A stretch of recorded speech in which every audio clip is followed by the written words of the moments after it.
Con un saludo de Cristo a la distancia, mi nombre es Omar Aguilar y esto es Perspectiva Católica. Perspectiva Católica, un espacio en donde semana a semana hablamos de la actualidad, de la sociedad, de la vida, de la familia, de la iglesia, todo desde una perspectiva católica. Y hoy en este día tenemos un tema muy importante, muy interesante y que nos concierne a toda la iglesia universal.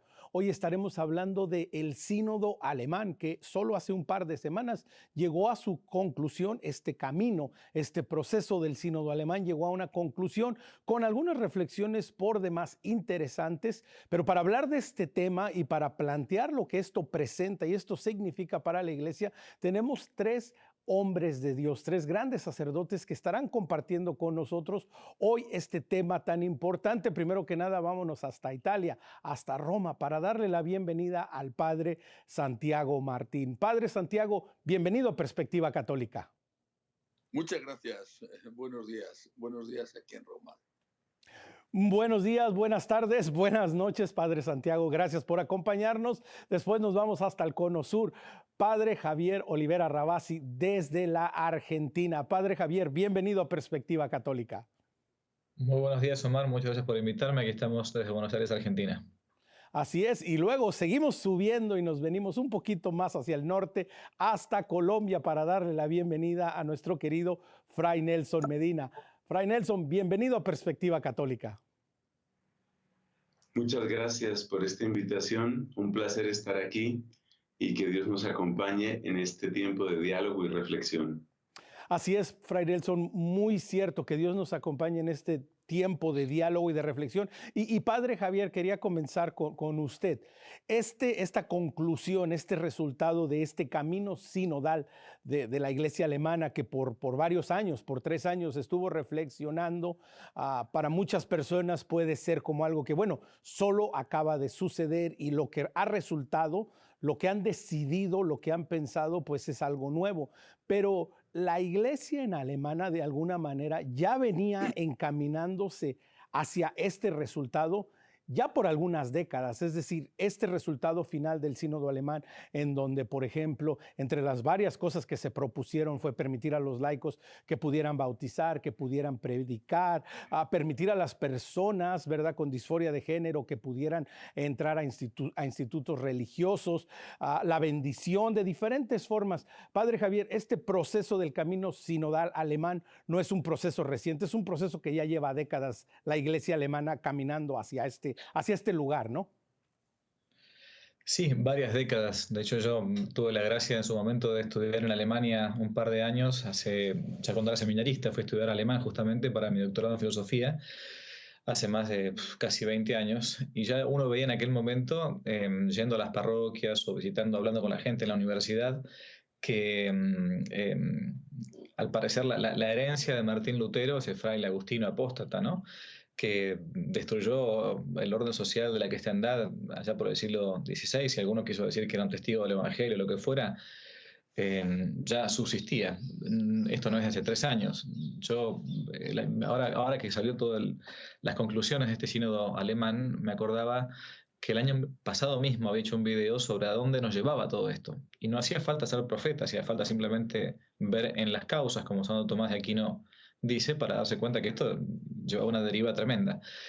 Si uno se pone a ver incluso la teología alemana del siglo XX, la teología modernista / progresista, que engendró consecuencias nefastas para la Iglesia, entre otros el famoso cristianismo anónimo de Rahner, o después la llamada teología latinoamericana de la liberación, que ni es teología, ni es latinoamericana, ni libera, procede en gran parte de esta deriva alemana, ¿no?, de estos países que, separándose de lo que la doctrina católica dice, estamos hablando de la doctrina católica del catecismo de ahora, funciona en contrario. O sea, por eso no era raro que esto terminara así.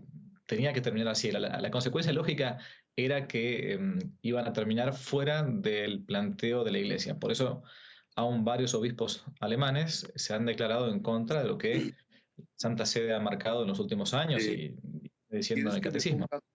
Horizontal en Sí, vez de vertical. es una gran verdad, reconocer que este proceso no es un proceso reciente. diferentes ideologías, estas diferentes maneras de interpretar el mensaje del Evangelio, de interpretar lo que la iglesia nos pide. Y precisamente, Fray Nelson, este es uno de los grandes retos que este sínodo alemán nos presenta. ¿Es realmente necesaria una nueva teología, una nueva manera de vivir la fe? ¿Se requiere una nueva iglesia, como al parecer el sínodo alemán nos lo quiere presentar? Yo creo que los problemas que abordó el camino sinodal alemán realmente tienen una historia bien larga y no sé hasta dónde en un programa de esta estructura podemos retroceder tanto tiempo, pero hay cosas que uno puede llevar, como ya lo sugería el padre Javier, hasta el siglo XVI, o las puede rastrear hasta el siglo XVI con Martín Lutero. Hay cosas que uno puede descubrir en el proceso que se vivió con la Ilustración, con la Revolución Francesa. Hay cosas que uno puede descubrir en el siglo XIX con la entrada vigorosa de la ideología liberal. Es decir, este es un proceso bastante extenso y yo diría que el macro contexto de toda esta situación es el tema Iglesia-Mundo, Iglesia-Mundo. Y ese tema Iglesia-Mundo es el que el camino sinodal alemán ha querido, entre comillas, resolver, pero lo ha querido resolver no llevando más evangelio al mundo, sino trayendo más mundo a la iglesia.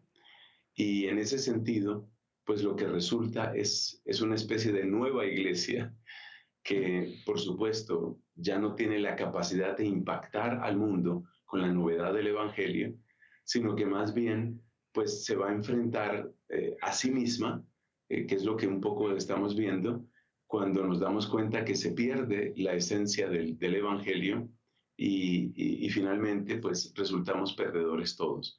En resumen, creo que no es necesaria una nueva iglesia, ni mucho menos una nueva teología. Sí hay desafíos grandes que siempre hay que abordar, pero la perspectiva del sínodo alemán creo que en general tomó el camino equivocado y de alguna manera lo ha dicho ya el Papa Francisco. Lo que hizo fue mundanizar la iglesia, no evangelizar el mundo. Y continuando en esa línea, ciertamente, Padre Santiago, como bien lo dice Fray Nelson, Papa Francisco en más de una ocasión durante el mismo proceso, ¿verdad? Habló y dijo acerca de que, bueno, que los obispos alemanes, la iglesia en alemana se mantuviera fiel a la iglesia. Padre Santiago, este sínodo alemán, ¿lo pudiéramos de alguna manera catalogar como las nuevas 95 tesis de Lutero? ¿Es pegar esta nueva visión a las puertas de la iglesia y decir, nosotros en Alemania queremos hacer esto, nosotros en Alemania pensamos que por aquí tiene que ir la iglesia? Este sínodo alemán son las nuevas 95 tesis de Lutero? Cuando Lutero clava sus 95 tesis en la puerta de la Iglesia de Todos los Santos de la ciudad de Wittenberg, en un primer momento, cuando hace eso, él no tiene la intención de separarse de la Iglesia Católica. Él busca en ese momento la reforma de la Iglesia Católica y busca corregir algo que, visto desde nuestra perspectiva, efectivamente era erróneo. No era erróneo, no es erróneo la existencia de las indulgencias, sobre todo recordemos que después del Concilio Vaticano II la única indulgencia que existe es la indulgencia plenaria. Pero era erróneo la comercialización de las indulgencias. Ahí había abuso y eso lo reconoció el propio Concilio de Trento. Es decir, hay un inicio en Lutero que es reaccionar contra un abuso, no sé si teológico también en el tema de las indulgencias. En este caso no hay ninguna reacción contra ningún abuso. Esto es, no tiene nada que ver de fondo teológico en su inicio con lo de Lutero. Aquí no hay ningún abuso, aquí no hay ningún error, aquí no está una iglesia local, en este caso la alemana o la iglesia belga, protestando porque hay, qué sé yo, una excesiva burocratización del Vaticano, porque los obispos están perdiendo su capacidad de actuar propia de un sucesor de los apóstoles, o no están luchando contra ningún abuso o algún error que exista en la Iglesia. Incluso habría que decir que la excusa inicial es simplemente eso, una excusa. Me refiero a que la excusa inicial fue la gran cantidad de abusos sexuales que han tenido lugar por parte de miembros del clero, bien sacerdotes diocesanos o bien religiosos. Esa es simplemente la excusa, porque, por ejemplo, obispos que están siendo las puntas de lanza en el sínodo alemán, el obispo Bode de Osnabrück o Basting de Frankfurt, que es la ciudad que pertenece a su diócesis, o el propio cardenal Marx de Múnich, son obispos que han estado implicados en los abusos. Ellos mismos han reconocido que efectivamente toleraron los abusos cometidos por sacerdotes y los protegieron. Si fueran mínimamente honestos, inmediatamente tenían que haber presentado la dimisión, y no presentarla a ver si se la admiten o no, sino presentarla y marcharse ya. Eso ha sido utilizado, los abusos por parte del clero han sido utilizados como una excusa para empezar el sínodo alemán. Lutero inicia su plan de reforma protestando contra unos abusos. Ahora no hay ningún abuso. No tiene nada que ver el sínodo alemán con los abusos contra los menores. Esa es una excusa. Que tiene que ver los abusos contra los menores, por ejemplo, con el hecho de que se puedan bendecir las parejas homosexuales. Que tiene que ver los abusos contra menores con el hecho de que los laicos puedan bautizar, o que las mujeres puedan ser sacerdotisas. Es que son cosas que no tienen nada que ver. Podría decirse, como se ha hecho en otros países, en Estados Unidos, que si los obispos no han sido capaces de poner freno a esos abusos de pederastia, debería de encomendarse en ese tema la investigación, por ejemplo, a personas ajenas a la jerarquía. En Estados Unidos se han contratado los servicios de policías o de ex policías experimentados en el tema. Bueno, ¿usted cree que los obispos han actuado con corporativismo para proteger a su clero, cosa que en muchos casos así ha sido? Pues oiga, ponga usted esa investigación en manos de laicos competentes. Pero es que eso no se ha hecho, y eso no tiene nada que ver con las cosas que ha aprobado el sínodo alemán. Esto es muchísimo peor, sin comparación ninguna con lo que empezó haciendo Lutero. Y muy importante que lo mencione, Padre Santiago. Y Padre Javier, uno de los asuntos a considerar también en este proceso sinodal alemán, y que lo hemos estado viendo desde afuera, que hemos estado viendo y que hemos estado siguiendo, es lo que parece ser el peso y la importancia que tiene la Iglesia alemana a nivel mundial. La Iglesia alemana de por sí cuenta con una estructura, con un financiamiento muy particular, en donde recibe dinero del gobierno, en donde hay un impuesto que se cobra a los creyentes y que sostiene a una iglesia alemana que financieramente es quizás la más rica del mundo. Padre, ¿esto también influye en el cómo piensa la iglesia? Bueno, claramente. En inglés se dice follow the money, ¿no? Sigue el dinero. Y ahí te va a llevar más o menos a donde es la realidad. Por si la gente no lo sabe, la gente que se declara bautizada a nivel impositivo en Alemania tiene que pagar mes a mes una alícuota, un porcentaje de su sueldo que va destinado a la iglesia en Alemania. Y eso hace que la iglesia en Alemania tenga mucho poder adquisitivo, y ciertamente, que es verdad, esto hay que decirlo, ayuda con varias fundaciones católicas, una de las más conocidas quizás sea Adveniat, a muchos lugares necesitados, ¿no? Yo conozco varios sacerdotes en misiones que han tenido la posibilidad de conseguir un vehículo en el medio de la selva gracias a esta fundación Adveniat, que funciona muy seriamente. Pero también es verdad que es un modo de coaccionar a otros miembros de la Iglesia Universal.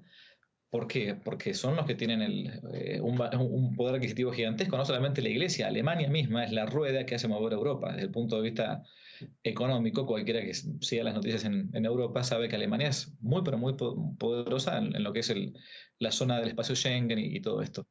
Entonces juegan también con esta idea, y creo que también, amén de la teología o de la mala eclesiología, que a su vez tiene una mala filosofía de base, estos creen que la Iglesia va avanzando como si fuera un partido político que cambia el presidente, pasó de Trump a Biden, entonces, bueno, listo, hay una nueva política de Estado.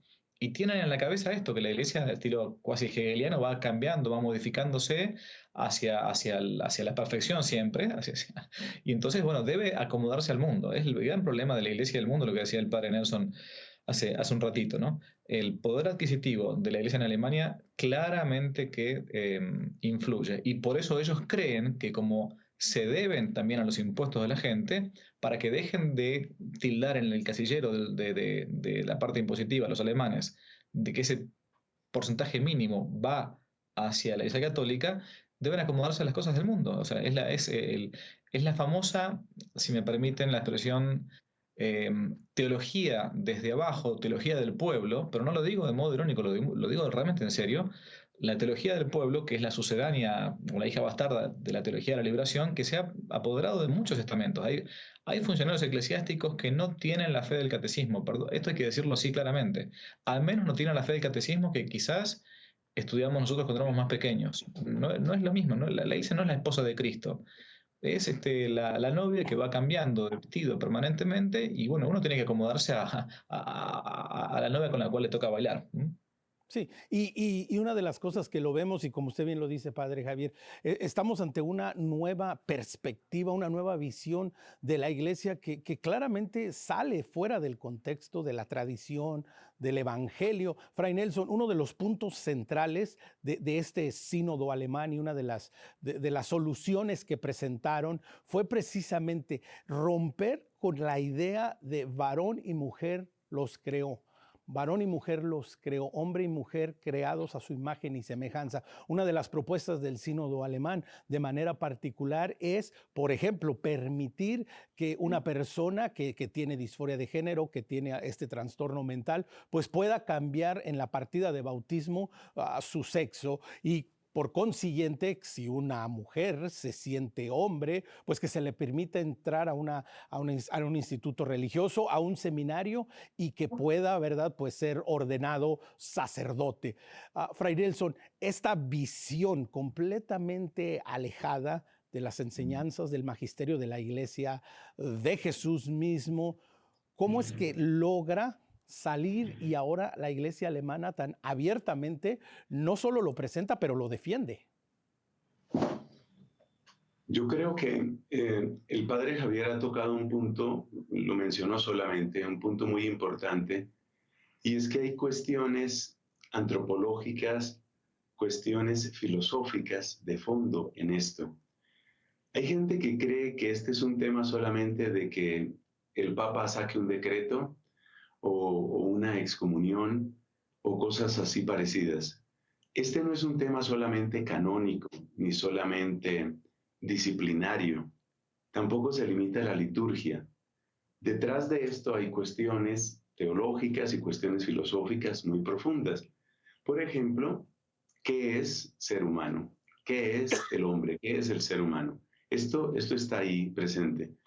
Precisamente una de las directivas del sínodo alemán, se me escapa ahora mismo el nombre exacto y no quiero cometer un error, decía que el catecismo, el que conocemos, el de Juan Pablo II, podía ser cuestionado por su antropología. Llegó a decir esa expresión, por su antropología. Es decir, que la noción de que el sexo biológico determina cosas como la capacidad de recibir o no un sacramento, pertenecía a una antropología que ya está superada según el pensamiento de ellos. Entonces, ese es un punto bien importante, porque esto también nos muestra que la sanación de las heridas terribles que estamos viendo en la Iglesia con el camino sinodal alemán, la sanación de ello no se va a limitar a unas cuantas disposiciones ni de este solo Papa, ni del Vaticano, sino que se van a necesitar décadas, así como se necesitaron décadas para llegar hasta este pozo profundo en el que vemos caer a una porción bastante considerable de la Iglesia Católica en Alemania. Se necesitarán décadas, y en esas décadas hay que abordar temas bastante profundos, por ejemplo, temas de antropología. Otra raíz que debo mencionar y que me parece muy importante es el malentendido de unos cuantos términos que se han convertido como en pasaportes para decir casi cualquier cosa. Sobre esto el padre Santiago Martín ha hablado con muchísima claridad y yo creo que nos ha ilustrado a todos, concretamente términos como misericordia. Es impresionante cómo esa palabra, que hasta cierto punto es sinónimo del nombre mismo de Dios, cómo esa palabra llega a ser estirada, manipulada y deformada hasta el punto de convertirse en un permiso para el pecado, como una autorización para pecar.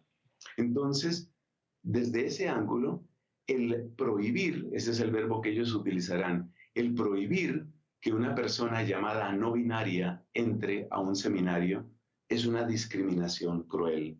El impedir que un laico de manera ordinaria bautice es una discriminación cruel. Entonces, a partir de estas ambigüedades terminológicas y a partir de una mala antropología, pues tenemos las grandes avenidas de entrada de lo que llegó finalmente y hasta cierto punto se consagró en el camino sinodal alemán. Pienso que son advertencias porque esto nos muestra que no es un problema solo de Alemania. Aquí estamos mencionando mucho Alemania, pero los seminarios y las facultades de teología, y esto también lo ha dicho el padre Santiago varias veces, las facultades de teología, los seminarios en muchísimas partes del mundo, no han llegado en este momento a los extremos de Alemania, pero están mirando con cierto anhelo llegar allá. Yo lo sé, pues porque soy profesor universitario en teología y sé que hay esa idea. Y hay la idea en profesores universitarios, tanto laicos como sacerdotes, como religiosas, que ven que utilizan este lenguaje, y con esto termino, perdón que me extendí un poco, utilizan este lenguaje. Todavía no estamos maduros para llegar a eso, pero para allá vamos. O sea, ellos sienten que realmente Alemania está marcando el camino y que de algún modo todos tendremos que entrar tarde o temprano en eso. Algo Y que eso lo se ha sienten mencionado también los mismos ciertamente, alemanes. todavía no estamos suficientemente maduros. Pero Padre Santiago, la tradición de la Iglesia, el Evangelio mismo, Cristo mismo, 2000 años y pico después, y todavía se puede cuestionar y se puede decir, bueno, es que no hemos acabado de entender el Evangelio, no hemos acabado de desarrollar nuestro entendimiento de lo que significa ser persona en sí mismo, pero también del rol que tiene cada uno de los bautizados dentro de la iglesia, porque acá el sínodo alemán no solo quiere retarnos y redefinir lo que significa ser hombre y mujer, pero también, Padre Santiago, el rol del laico dentro de la iglesia como si fuera algo que no hemos acabado de entender, Padre. La revelación es la revelación, es decir, eso es intocable. Lo que sí que ha hecho siempre la Iglesia, guiada por el Espíritu Santo, es profundizar en el conocimiento o en la interpretación de esa revelación. No modificar la revelación, sino profundizar en su comprensión, basándose naturalmente en el uso de la razón humana y basándose también en los descubrimientos que aportan las ciencias. Pero no pretender modificar la revelación, es decir, aquellas cosas que son claras y meridianas ya están, y sobre todo cuando han sido definidas como dogma de fe. Lo que está ahora en juego es no la mejora en la comprensión de la revelación, sino la modificación de la revelación. Y además, plantear que esa modificación de la revelación que empieza en la cuestión moral, de moral sexual, pero que afecta a la liturgia y a concepción de los sacramentos y en el fondo a la dogmática, a la figura de nuestro Señor Jesucristo, es pretender que eso pueda ser fruto de negociaciones o de votaciones. Desaparece así absolutamente el concepto objetivo de verdad. Las cosas ya no son verdad por sí mismas, eso lo sabemos desde antes de Jesucristo.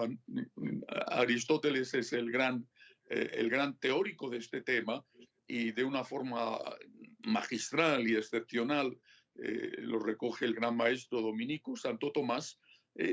Ya las cosas ya no son verdad por sí mismas, ahora son verdad en función de lo que opine la mayoría. Todo el sínodo alemán es un burdo ejercicio de una falsa democracia para decidir todo. Y digo burdo porque en la democracia al menos hay anonimato cuando se vota. Es un falso ejercicio porque es un sínodo formado por una élite.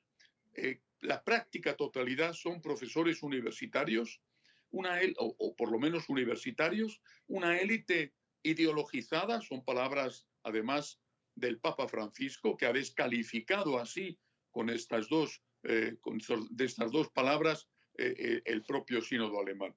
Es decir, ni siquiera es el pueblo el que interviene, aparte de que aunque fuera el pueblo, no se puede decidir por votación qué es bueno o qué es malo, si puede haber sacerdotisas o no, si la homosexualidad es buena o mala. Si, no podemos hacer esto. Se destruye por completo el concepto de revelación. Insisto, durante 2000 años la Iglesia ha profundizado en el conocimiento de la revelación, pero no ha pretendido nunca modificar la revelación y mucho menos hacerlo mediante votaciones. El sínodo alemán es totalmente pernicioso para la Iglesia católica. El padre Nelson ha dicho una cosa muy importante, es el peligro de contagio. Él, con su experiencia universitaria, en tantos aspectos, y no solamente en las clases que da, sino con su trato con universitarios, sabe cuánto está extendido el virus del modernismo, del liberalismo entre el clero. ¿Cuántos sacerdotes? En Colombia él tiene su propio, digamos,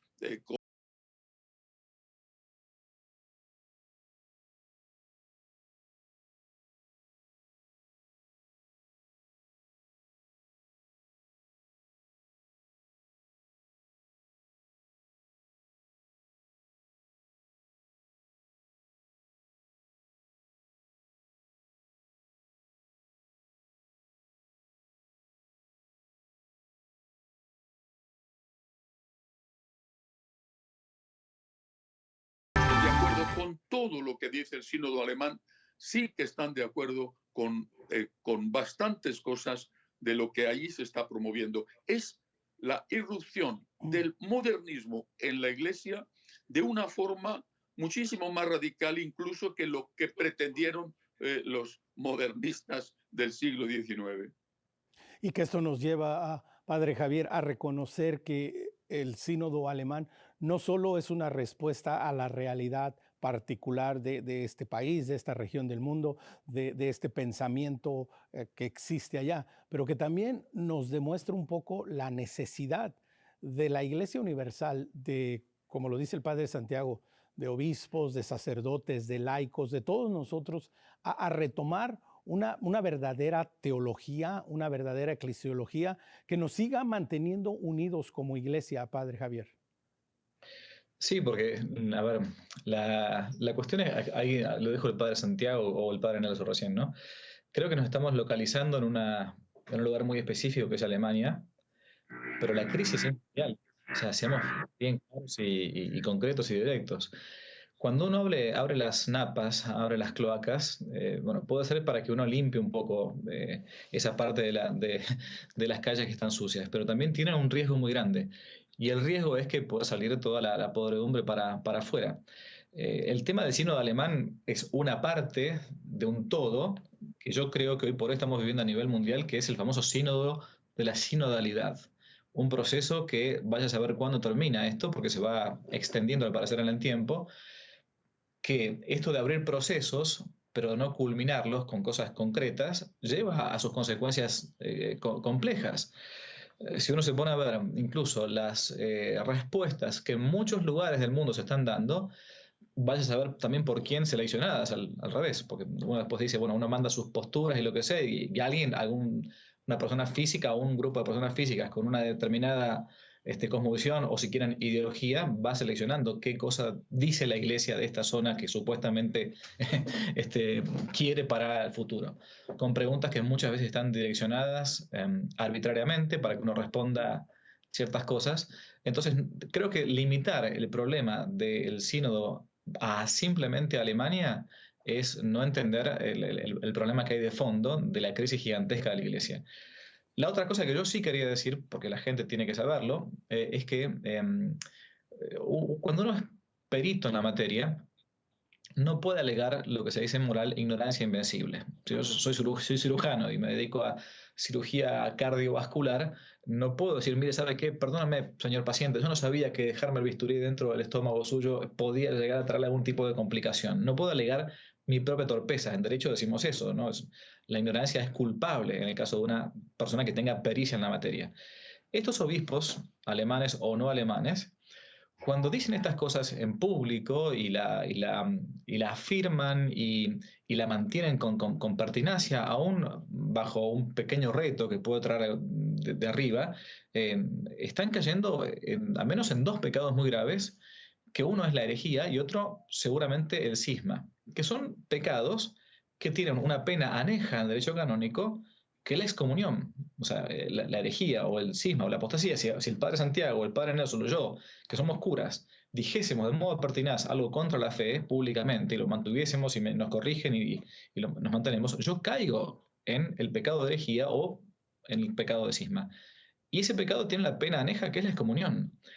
Ahora, lo que uno no ve, lamentablemente acá, es que se trate con seriedad aún las leyes canónicas, la ley positiva canónica, a lo cual uno más o menos se va dedicando con el tiempo, porque no ve una respuesta condigna a esa acción o a esas acciones de mucha gente que está complotando desde dentro contra la iglesia, que yo lo llamo ocupas eclesiales. Son gente que está ocupando un lugar físico, pero que no tiene la fe de la iglesia. Y por lo tanto, bueno, son el enemigo que está diseminando cizaña en el trigo, pero ya ha crecido demasiado el trigo y la cizaña, ya es muy fácil distinguirlos. Lo que pasa es que no vemos una respuesta fuerte para fuera de un reto o simplemente una declaración, actuar en consecuencia como se actúa en otros casos fuertemente. Algo muy importante, actuar en consecuencia y dar una voz, una respuesta a esta. Padre Santiago, haciendo eco a lo que acaba de decir el padre Javier, usted lo ha compartido en algunos videos, en algunas publicaciones acerca de la respuesta de la iglesia, de lo que tiene y de lo que debe y de lo que puede hacer el Papa Francisco ante esta realidad y cómo responder. Padre, ¿cómo tiene que responder la iglesia ante este gran reto que presenta? De nuevo, y es bueno, ¿verdad?, que lo estamos como reafirmando, es que no es solo un problema, no solo un proceso, un camino que se vivió en Alemania y que afecta a esa región del mundo. El trasfondo es que esto afecta a la Iglesia Universal. ¿Cómo responde la Iglesia? ¿Cómo responde el Papa, Padre Santiago, a todos estos retos que presenta este sínodo? En primer lugar, hay que insistir en que la Iglesia es más que el Papa. Pensar que ante un problema como este, todo debe de recaer sobre las espaldas del Papa, creo que es un error. Es verdad que él es el vicario de Cristo, él es el único que tiene el ministerio petrino, pero no es el único que debe de estar preocupado por defender la Iglesia, por defender el dogma y por defender la liturgia y la moral. Por eso he insistido mis últimas intervenciones en los vídeos, en que me alarma enormemente el silencio casi general de los obispos católicos, como si esto no fuera con ellos, como si el problema de Alemania estuviera circunscrito a Alemania, cuando en realidad está difundido por todos los sitios de la Iglesia, cierto, en algunos lugares más y en otros menos. No comprendo, me extraña y me produce dolor el silencio, por ejemplo, de las conferencias episcopales de África. Es cierto que, antes lo ha dicho el padre Javier, los alemanes con su dinero compran muchas voluntades. Muchos seminarios en el mundo se mantienen gracias a los alemanes. Muchos misioneros tienen un coche gracias a los alemanes. Muchos hospitales, muchos centros de servicio de la Iglesia sobreviven gracias a los alemanes. Y entonces molestar al que paga resulta arriesgado, porque puede dejar de pagarte.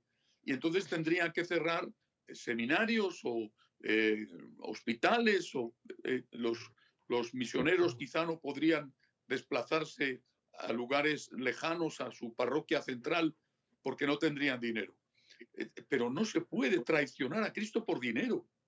Es que están vendiendo a Cristo por 30 monedas, aunque no sean 30 monedas, sino 300.000 monedas. No se puede callar en esta situación. Es Cristo nuestro Señor el que está siendo ofendido. Cuando se dice que puede comulgar una persona que está en pecado mortal, es Cristo el Señor el que está siendo crucificado. No hay dinero suficiente en el mundo que justifique el silencio ante ese sacrilegio espantoso que se está dando ya como algo normal. Y padre Santiago, algo muy importante que quería... Lo que cause ese silencio. No digo que esto sea así, sería una ofensa para los obispos africanos o los latinos. No digo que esto sea así. Digo que esto, si fuera así, sería espantoso. Y vuelvo a repetir, no entiendo el porqué el silencio del episcopado en el mundo. Me parece un escándalo. Y padre Santiago, quería continuar ahí con usted un momento, porque es muy importante lo que usted menciona.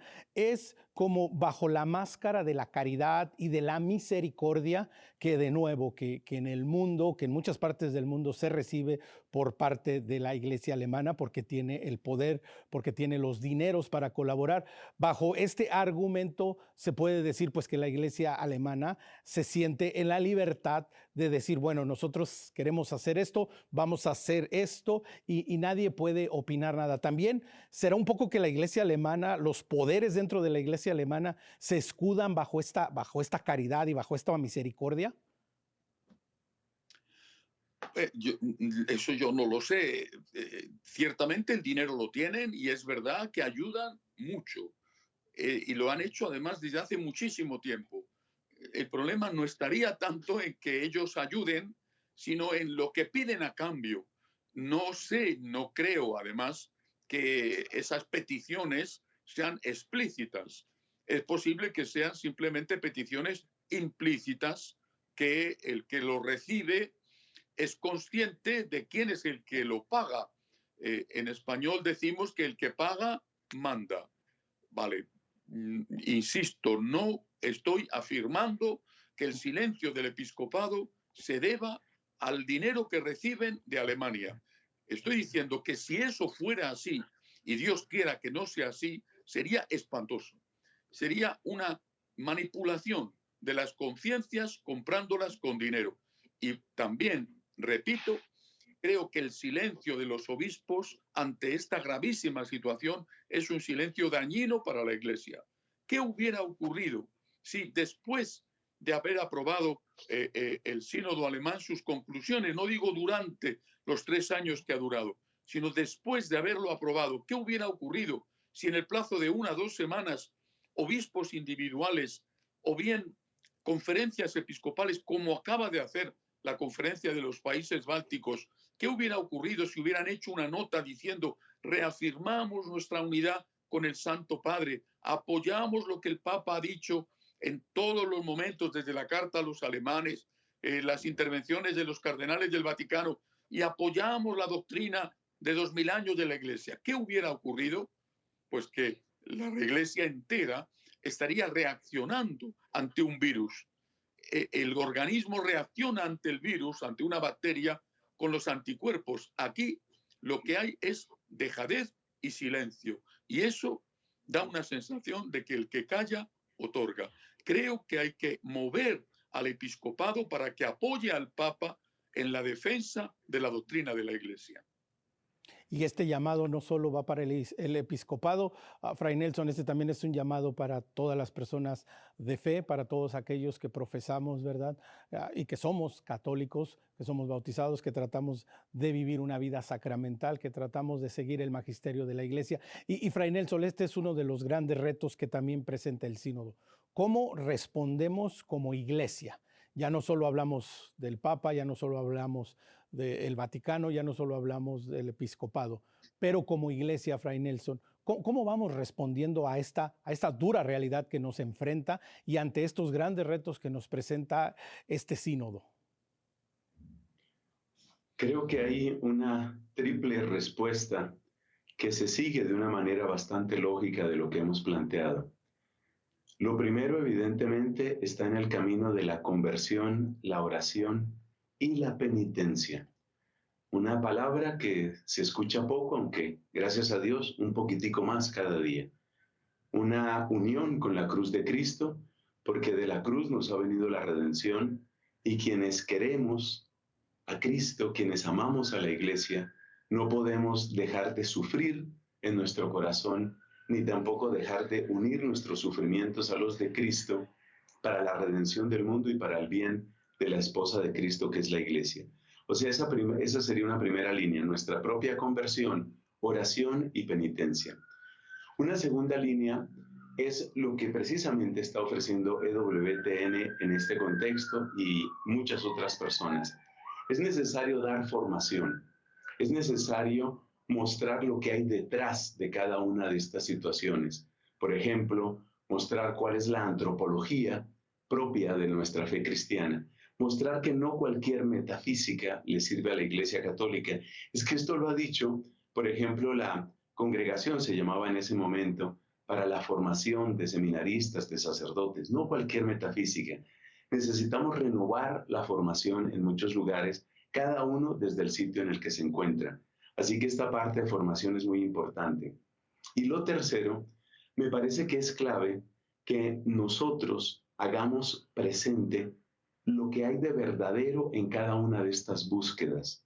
Muy concretamente, ya que hemos mencionado varias veces la palabra misericordia, necesitamos nosotros, que amamos a la Iglesia y que estamos en nuestro propio proceso de conversión, necesitamos mostrar qué es la verdadera misericordia. Porque también hay un problema, y es que encontramos el caso, yo los conozco, el caso de sacerdotes, de predicadores católicos, que están vivamente convencidos de la doctrina correcta, pero luego toman unas actitudes de tanto desprecio, de tanto sarcasmo, de tanta exclusión hacia todos los demás, que en cierto sentido lo que hacen es prestarle un favor a los modernistas y a los progresistas, porque lo que están haciendo es confirmar, en cierto sentido, lo que están haciendo es confirmar que a la Iglesia le falta eso que llaman ahora esa misericordia. Entonces, nosotros tenemos que practicar las verdaderas virtudes, como las llamaba Catalina de Siena, y es muy hermoso lo que ella dice. Solo pueden unirse las verdaderas virtudes si están pegadas con el cemento de la sangre de Jesucristo. Son tres líneas que yo propondría: oración y conversión con penitencia, formación y difundir la verdadera doctrina, y por supuesto practicar estas verdaderas virtudes. Por ejemplo, mostrar la belleza de la auténtica sexualidad humana en los distintos estados de vida, la fuerza y la alegría que esto trae. Ese será un gran bien para la Iglesia.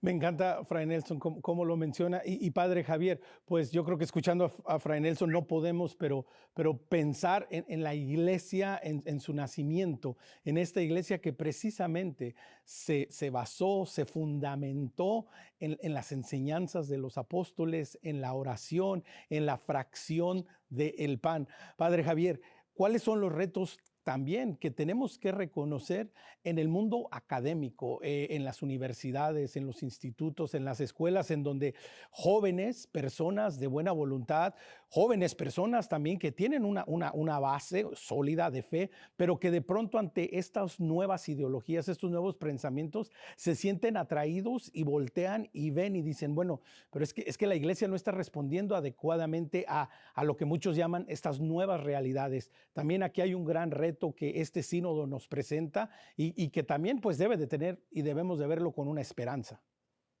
Mm. Bueno, en el ámbito de la cultura, digamos, ¿no?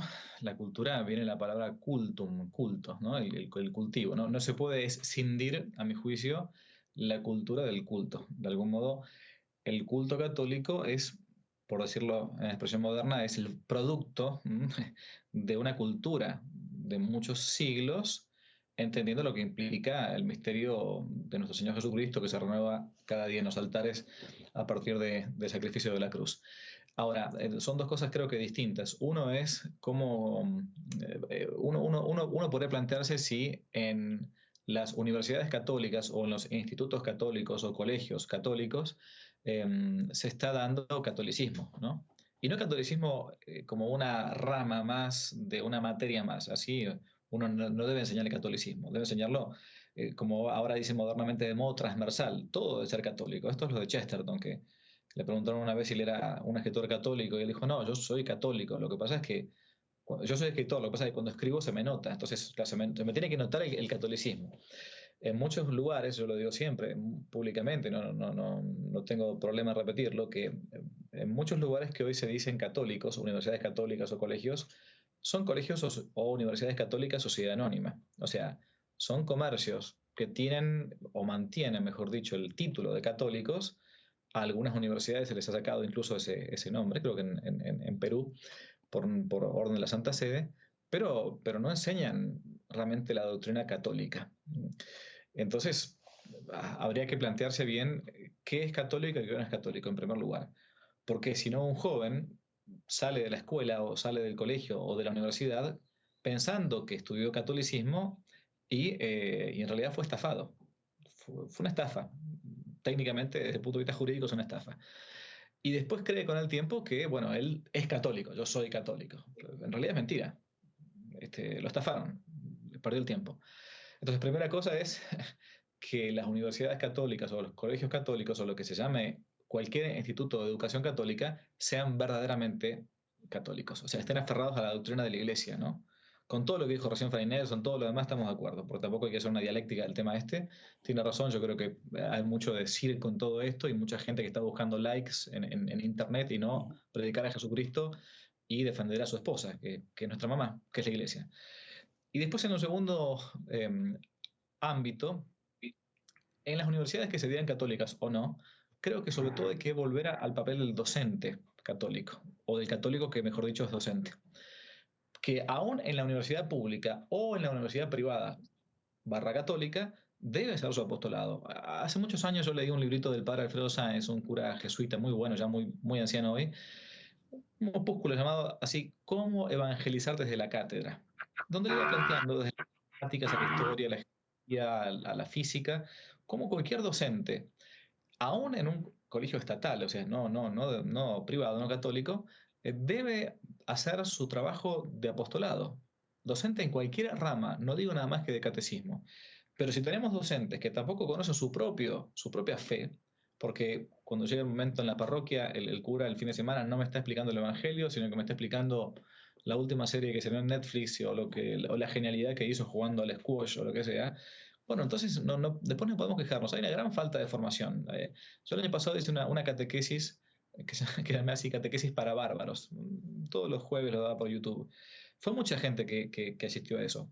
Pero a mí lo que más me asombró, ¿sabe qué, Omar? Me asombró que muchos de los que después me escribieron por este curso eran sacerdotes. Sacerdotes jóvenes que me decían, padre, gracias por el curso porque yo ahora tengo más material para poder después predicar. Y a mí, en vez de ponerme contento, me puso triste eso. Porque que un hermano sacerdote me diga que estuvo bueno la clase de catecismo elementalísimo, ¿no? Dije, bueno, evidentemente han ido a casas de formación que tenían muchas falencias. Es lo que nos pasa hoy en día cuando un chico nos dice que quiere entrar al seminario. Una vez se pone a pensar, bueno, ¿dónde? Antiguamente era muy fácil, un seminario de su diócesis o comunidad religiosa que esté, hacia la cual esté inclinado su vida del alma, pero hoy cada vez más complejo. Por eso lo que decía Fray Nelson recién, el tema de la formación, de volver a la formación es fundamental. Es lo que hicieron los dominicos en tiempo del siglo XIII con los albigenses, ¿no? Había que empezar a formar de vuelta a los curas, a los laicos en las parroquias, en las predicaciones, porque si no después terminamos en esta deriva que pensamos que el depósito de la fe es como un depósito bancario que se deja a plazo fijo y después te da interés y vas cambiándolo de banco, y eso no es el depósito de la fe. Muy, muy importante, ¿no? Y precisamente porque después, tristemente sucede lo que estamos viendo con este sínodo, que se pone a votación el depósito de la fe, que se cree falsamente que puede ser algo que puede ir evolucionando o que puede ir cambiando. Padre Santiago, en todo esto que hemos estado hablando, sin duda, no podemos dejar de fuera a la familia, ¿no? Al núcleo central, que también se ve afectado por estas decisiones, que también se ve afectado por esta formación o falta de formación. En todo esto, ¿cuál es el rol de la familia, de las familias en la Iglesia Universal ante estos nuevos retos? ¿Cómo respondemos como familia ante estos retos, Padre? Bueno, mira, la verdad es que además de la necesidad de que los líderes de la Iglesia defiendan la fe y de que se jueguen lo que haga falta, los ataques que puedan sufrir, etcétera, ¿no? Además de eso, creo que cada uno de nosotros tenemos que hacerlo. Y tienen que hacerlo las familias.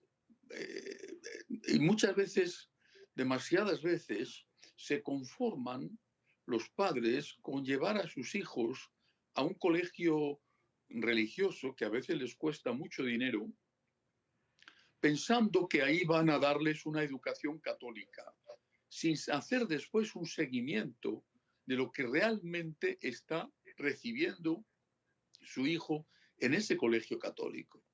Y lo mismo sucede con las parroquias.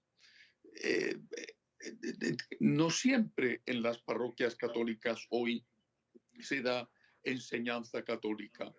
No siempre en las parroquias católicas hoy se celebra una liturgia realmente católica. Los abusos litúrgicos son espantosos, por no hablar de la dictadura insufrible e insoportable de tantos sacerdotes en sus parroquias. Por ejemplo, dictadura, no hay otra palabra más que esta, cuando impiden a la gente comulgar en la boca. Dictadura, la gente tiene derecho a comulgar en la boca si lo desea, se lo impiden. Eso es una dictadura espantosa que hace sufrir a muchas personas y que es injusto que les hagan eso. Y si estoy hablando de la comunión en la boca, no digamos del tema de las enseñanzas en las homilías, de las enseñanzas en las catequesis a los niños. Las familias tienen que darse cuenta de qué tipo de manipulación están sufriendo y tienen que poner los medios dentro de sus posibilidades para evitarlo, buscando una parroquia que sea de verdad católica, aunque tengan que molestarse un poco en desplazarse a ese sitio, buscando un colegio que sea católico, buscando sacerdotes que les puedan confesar.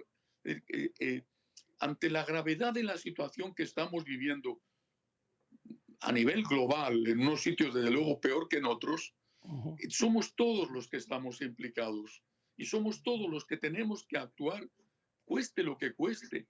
Es nuestro Señor el que está siendo crucificado. No podemos ser espectadores por comodidad, pereza, por intereses económicos, por los motivos que sean. No podemos ser espectadores y no podemos decir que el Papa lo resuelva. El Papa tiene una misión importantísima que cumplir, una misión histórica esencial en este momento.